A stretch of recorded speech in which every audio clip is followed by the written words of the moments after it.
Do you guys miss Han Ji-pyeong from Startup? Lately, I've been wondering what it was about this character that just gripped us so much. How is it that he has been immortalized as this kind of tragic anti-hero in our hearts? And was it intentional on the show's part? Let's find out by getting into my drama notes.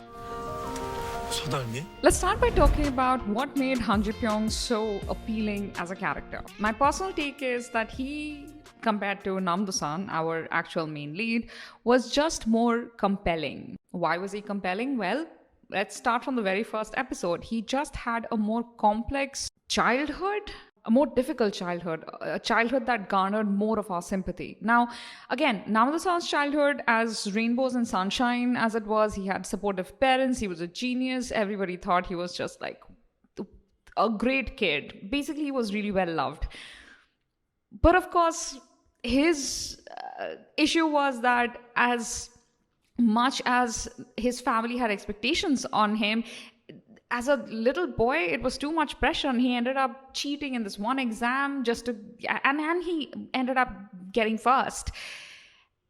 And that kind of broke something inside him. He felt like he was a liar, he was a fake. And by itself, that's actually a really good backstory to a character, and probably would have had our sympathy right there, except this was being pitted against Han Ji-pyeong's backstory, where he's this orphaned boy who at a very young age has to make very adult decisions. He's the only one who can take care of himself, has realized that money and social status are the only things that can give him security, and desperately wants that security, to the point where he's willing to shove away the affection and, like the protective hand of this grandmotherly woman who kind of adopts him and really tries to help him.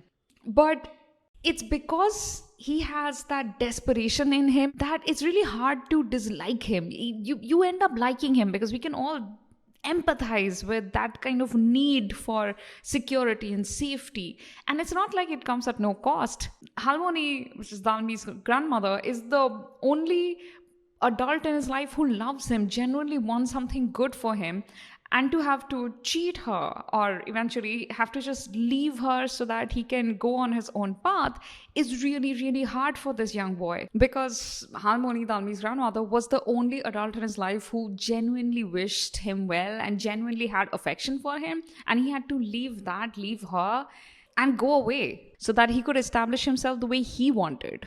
He had a plan in his head, and in his child's mind, the only way he could get out of poverty and find that social status was by following that path with no deterrence from anyone. It's a very lonely existence. So you're setting him up to be a far more sympathetic and also kind of charismatic character from his childhood. And then, of course, as he grows up, Kim Seon-ho's Han Ji-pyeong just keeps this character so enigmatic. He is someone who has got that success in his life. He's very good at his job, but he has never really had a lot of affection in his life except for Harmony's brief presence in his childhood.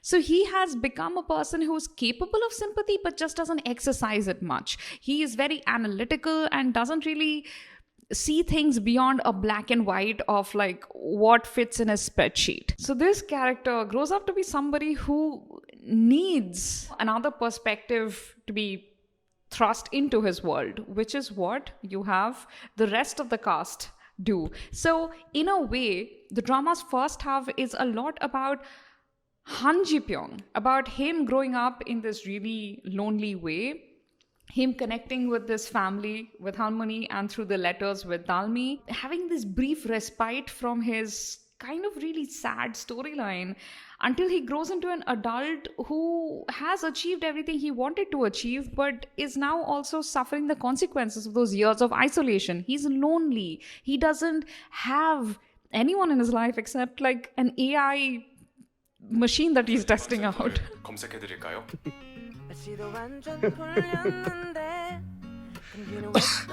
내가 너 때문에 웃는다. The first half is basically about Han Ji-pyeong, is what I'm trying to say. This is why we love this guy so much. The story really builds him up. Now, why do we think that Han Ji-pyeong is perfect for Dal-mi?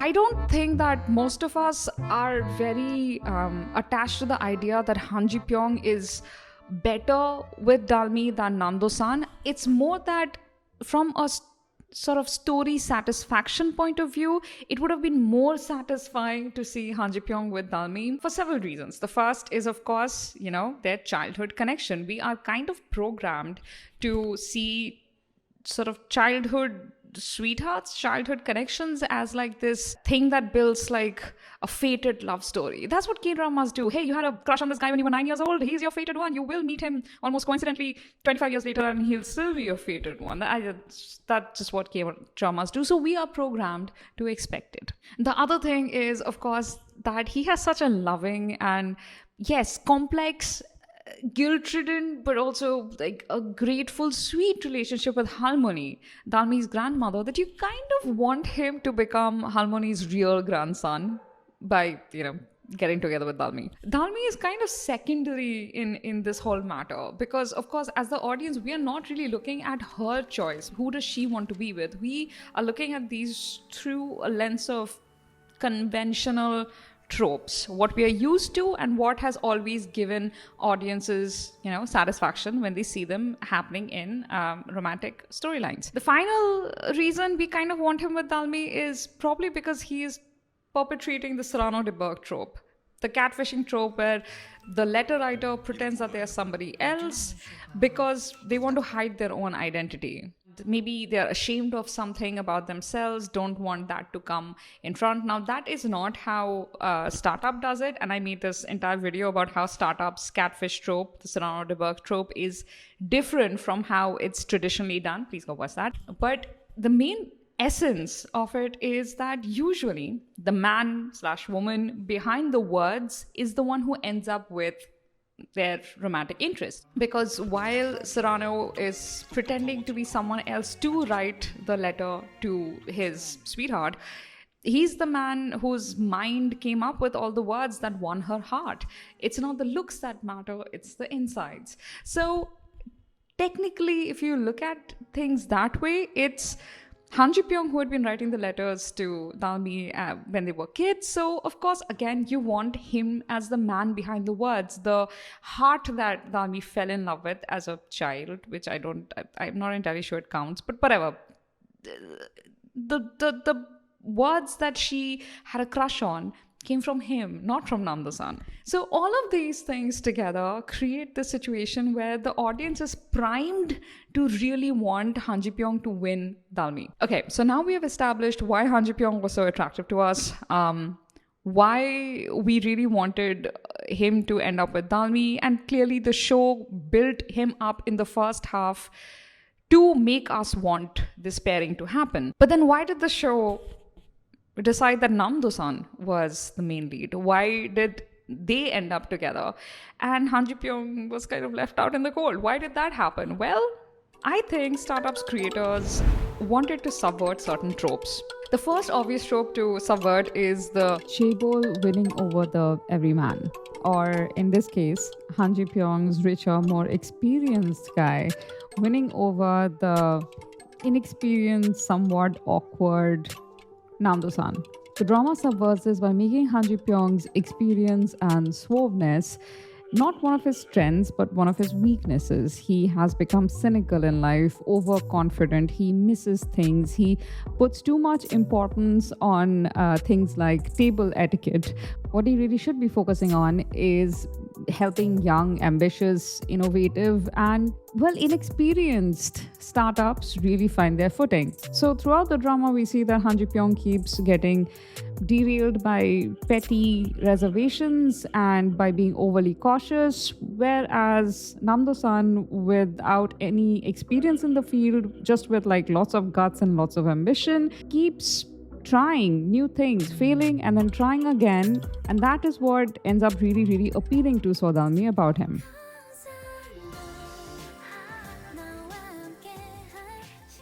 again, it's not like K-dramas haven't done this before, but it's always kind of satisfying to see like the weaker character like David going up against Goliath and David winning.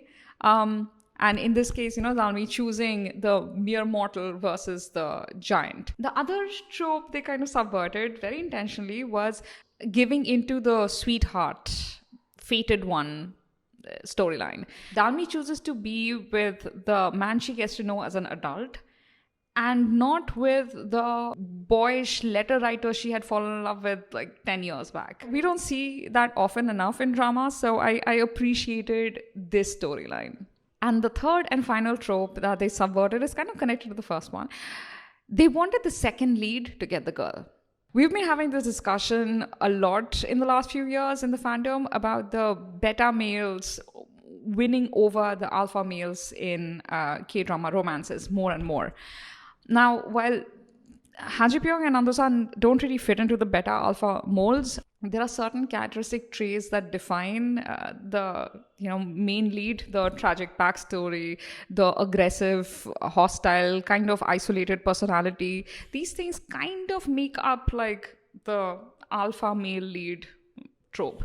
Again, done beautifully in Han Ji-pyeong and not at all tropishly, but you guys know what I'm talking about. So when you have the beta male come from like behind and win the girl, it's a bit of a surprise, and it's also definitely a subversion of what you would expect to happen in the drama. Because like I said, in the first half, most of the reasons why we wanted Dal-mi and Han Ji-pyeong to get together and Han Ji-pyeong to finally be a part of Halmuni's real family was because of conventional tropes used to establish him as kind of the main lead. Which brings us to, the drama did this on purpose. The drama really wanted us to see Han Ji-pyeong as the main lead. Like when Startup was being promoted, it was not made clear that Nam Ji-hyuk was the protagonist.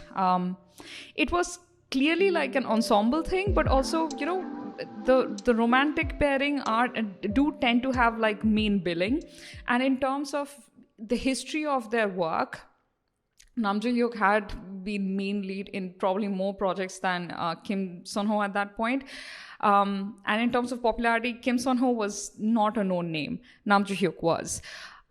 So in terms of that billing, it was kind of assumed that Nam Ji-hyuk was probably the main lead, but like I said, it wasn't established strongly enough that when we were watching the first half, it seemed likely enough that maybe Kim Seon-ho's character is the one who gets the girl. Now we come to the backlash that the drama faced. I honestly don't think that audience's really strong reaction to how Han Ji-pyeong ended up hurt the drama, because till the very last episode, a lot of the viewers were kind of hoping something happens. Like when Nando-san leaves for 3 years, quite a few people were like still hanging on till the last episode, waiting for Dal-mi to kind of realize, no, I think, Nando-san and I would just never have worked. He's got like, it would not have worked. I am actually very much in love with Ji-pyeong, who's been at my side for 3 years. The love for Han Ji-pyeong was so strong that people were hanging on till the very last episode, waiting for Han Ji-pyeong to maybe get his happily ever after. It was just, the stakes were really high for the audience, which also meant that the ratings were really high for the show. The show had like above 5% rating, which was really high for TVN in Seoul and nationwide, which, just take my word for it, it's really high. They started off high enough, like 4.5-ish, but by the end of the drama, they were consistently hitting 5%. So that tells you, despite our really hostile reaction to how the show ended, people watched it till the very end. Quite a few people watched it till the very end because they wanted to see what happens to Han Ji-pyeong. So yeah, I mean, regardless of the showrunner's original intent, it all kind of worked out for the show. But I also don't think that the creators wanted us to hate the ending. They absolutely intended us to fall in love with Han Ji-pyeong, but I don't think anybody expected Han Ji-pyeong's character to kind of like take over the show where he becomes more important than the rest of the cast of Startup. That was not their intent. So let's look at what the drama did wrong with Han Ji-pyeong. Now the funny thing is, like I said, the show really built up Han Ji-pyeong as the probable main lead in the first half, which put them in a position where they kind of overplayed their hand when it comes to the second half. What ended up happening was that Han Ji-pyeong became so big in the minds of the audience and such a fan favorite that in the second half, the writers had to convince us that no, while Han Ji-pyeong is really cool, it's Nam Do-san who's the real hero of the story. He's the guy with the straight moral arc. He's the guy who actually deserves to be with Dal-mi and to have like all the success and all of that.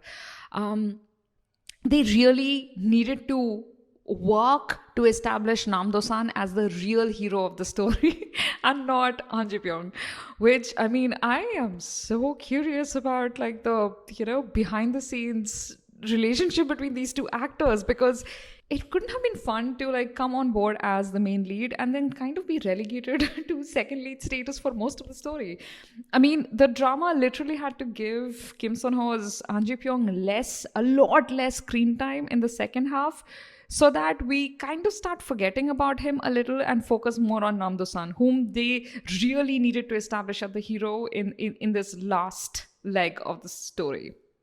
Now, to make Nam Do-san shine in comparison to Han Ji-pyeong was not going to be an easy feat. So what they did was they resorted to very traditional hallmarks of second lead behavior and forced Han Ji-pyeong to go through with it. I'm making it sound like the creators kind of like got hold of Kim Seon-ho's throat and were like, you will behave in this way. But it kind of felt like that, didn't it? Okay, so what are these second lead traits that Han Ji-pyeong was displaying? I made a whole video about second leads and, how K-dramas point them out to us in the storyline, like how they make them behave. But here are three of the main characteristics.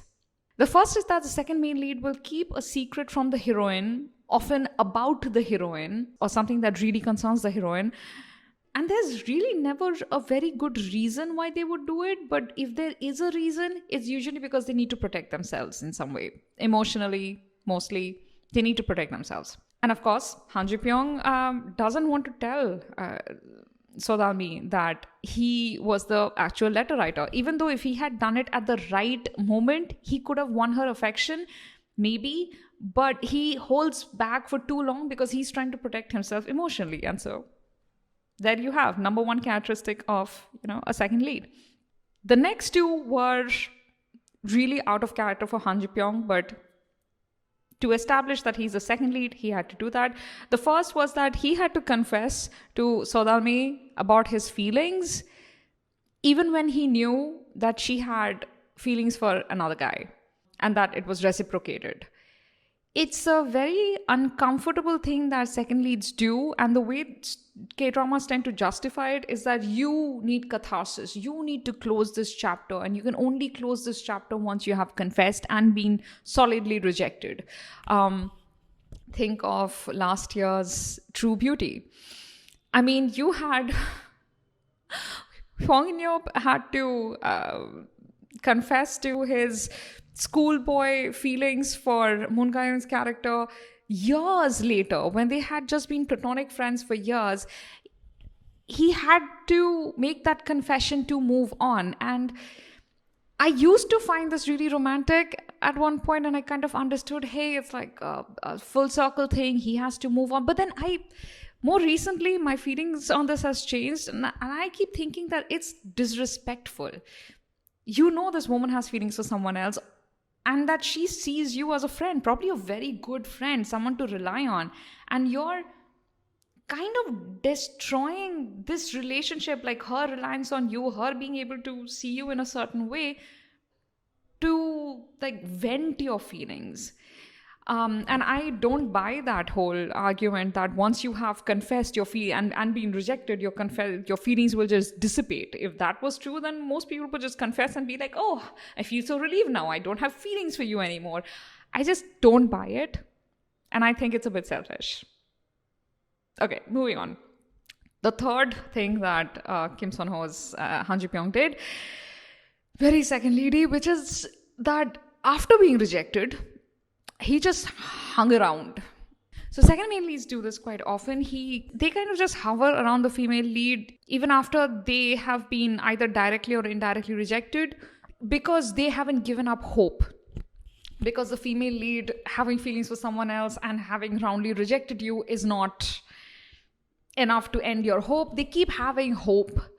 And Han Ji-pyeong's treatment of this was particularly egregious, because even though he had 3 years when Nam Do-san was nowhere around, he kind of held off on reconfessing until Nam Do-san came back on the scene. He just hung around, not furthering their friendship, not getting over her, not doing much of anything. He just hung around, from what I could see, kind of making her a bit uncomfortable at times. And again, that takes us back to that thing where second leads kind of act selfishly, even though their great arc is supposed to be that they give up the female lead for her own happiness. It's practically never really done for her happiness. It's because they are finally convinced that her relationship with the other guy is stable and he can't shake that. So the second male lead will only give up when he is convinced that he can't win her. Her saying no to him doesn't matter, is not a deterrent. Anywho, so these are really annoying second lead behaviors, and Han Ji-pyeong does all of them. He's actually like the poster boy for second lead man in the second half, which is really frustrating to watch for all of the reasons that we loved him in the first half. As charismatic and decisive and sometimes wrong-headed, but often just well-intentioned as he was, his character shouldn't have had to go through these very conventional tropes to establish himself as the lesser man, just so that Nam Do-san could shine. I did not like that at all. Now, set all that aside, I think fans of Han Ji-pyeong would have been okay with him being relegated to second lead status if the show hadn't also sort of by implication taken away any chance of Han Ji-pyeong having a happy ending. And I don't necessarily mean a romantic ending with Dal-mi. I mean any kind of happy ending. He could have been paired off with someone else. That was always a possibility. But more importantly, they could have solved the actual tragedy of his arc, which was that Han Ji-pyeong is a character who isolated himself and is the kind of person who can't approach someone and become friendly with them and just like ingratiate himself with somebody's, circle. Just the way he can be with Harmony, he really can't be with anyone else. He just puts some distance between himself and other characters. So you can't really envision him staying good friends with Dal-mi and Do-san once Harmony passes. So at the end of Startup, you leave him kind of in the periphery of this group of friends and teammates, but not really part of any core circle. His one relationship that he has re-established with Harmony sadly has a short, lifespan, probably. But you guys know what I mean, right? She's the only one who's directly invested in his well-being. And he needs someone like her, like with her kind of interest in him, to kind of barge into his life and shake some sense into him when he's like closing up again. So I think most of us really just wanted Han Ji-pyeong to have the kind of ending where he's either really part of the core group, like actually friends with them, and not just kind of having resolved his issues with them, which is where we leave him. And we wanted him to be like an active part of Dal-mi and Harmony's family, which was actually very possible, even if he was the second lead. If the show hadn't forced him to kind of hang around as like a third wheel for like 3 years without like just hanging around Dal-mi, making us kind of uncomfortable with his continued interest, even though he wasn't saying anything. Kind of trying to get her to a complacent space where he could suddenly spring his confession again. So creepy. If they hadn't done that with his character, if he had genuinely become kind of like a brotherly presence and like just let go of that whole Dalmi obsession, because seriously, he didn't know the girl very well. It didn't actually make sense for him to be hanging on to her for so long after being roundly rejected. If they had just dropped his romantic angle with Dalmi, he could have become a really solid part of, Harmony's family. But they didn't do that. They just really wanted to establish him as the first lead who lost and is definitely lesser than our eventual main lead, which is Namdo-san. I'm starting to confuse myself. They were so dedicated to making Han Ji-pyeong's character lesser in the second half that they kind of undercut his arc. Like, it was not satisfying to see that ending for Han Ji-pyeong. And mind you, fans were so hooked on his arc that they waited till the very last episode just to see if the show somehow does something and gives them that happy ending. They really wanted that. Now, as a side note, if you guys have watched Hometown Cha-Cha-Cha, which was Kim Seon-ho's next big project where he definitely was the main lead, their treatment of their second main lead was almost like a response to what happened with Startup. Like, the things that Startup did wrong, Hometown Cha-Cha-Cha very consciously tried to correct, or rather, stay away from in their own story. For instance, they didn't actually introduce the second male lead until almost close to the halfway mark.